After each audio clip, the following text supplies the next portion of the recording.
ভাবতেও অবাক লাগে এই একবিংশ শতাব্দীতে এসেও ভারতের মতো দেশে মহিলারা বিক্রি হয় এবং বাজারে বিক্রি হয়। এটাই হলো সবথেকে আশ্চর্যের কথা। ভারতে এমন একটি বাজার আছে যেখানে মহিলা বিক্রি হয়। দাম শুরু হয় 15,000 টাকা থেকে, সর্বোচ্চ দাম ছাড়িয়ে যায় প্রায় লক্ষাধিক টাকা। এটা কোনো জিনিস নয়, এই দাম হচ্ছে নারীর। ভারতের মধ্যপ্রদেশের শিবপুরি গ্রামের বাজারে তারাই পণ্য। পুরুষরা এসে তাদের বউ হিসাবে কিনে বা ভাড়া নিয়ে যায় বাড়িতে।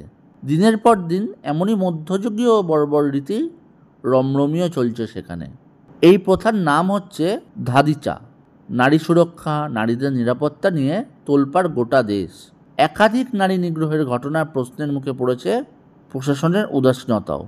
এই আবহে ধাদিচা প্রথার নাম সামনে আসতেই সমালোচনার ঝড় বইছে। নারীদের ক্ষমতায়নের এই আধুনিক যুগে কিভাবে মহিলাদের পণ্য হিসাবে বিক্রি করা হচ্ছে তা নিয়ে প্রশ্ন উঠছে। দীর্ঘদিন ধরে এই রীতি চলে আসছে শিবপুরি গ্রামে। একাধিকবার এই নিয়ে বিতর্ক দেখা গেছে। দাদিচা প্রথা বন্ধ হয়নি, পুলিশ তথা প্রশাসন এই বিষয়ে উদাসীন। স্থানীয়রা বলছে সাধারণত গরিব পরিবারগুলি তাদের বাড়ির মেয়েদের এই বাজারে বিক্রি করতে আসে। মহিলাদের ভাড়া পাওয়া যায় বা কেনা যায়। মহিলাদের মুখের দিকে তাকিয়ে তার দাম ঠিক হয়। আবার কুমারী নারীদের দাম বেশি।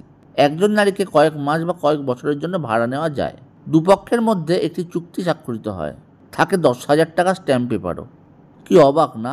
যদি আমার এই প্রতিবেদনটি আপনাদের ভালো লাগে, আমার এই চ্যানেলটিকে দয়া করে লাইক, সাবস্ক্রাইব এবং সবার সঙ্গে শেয়ার করবেন।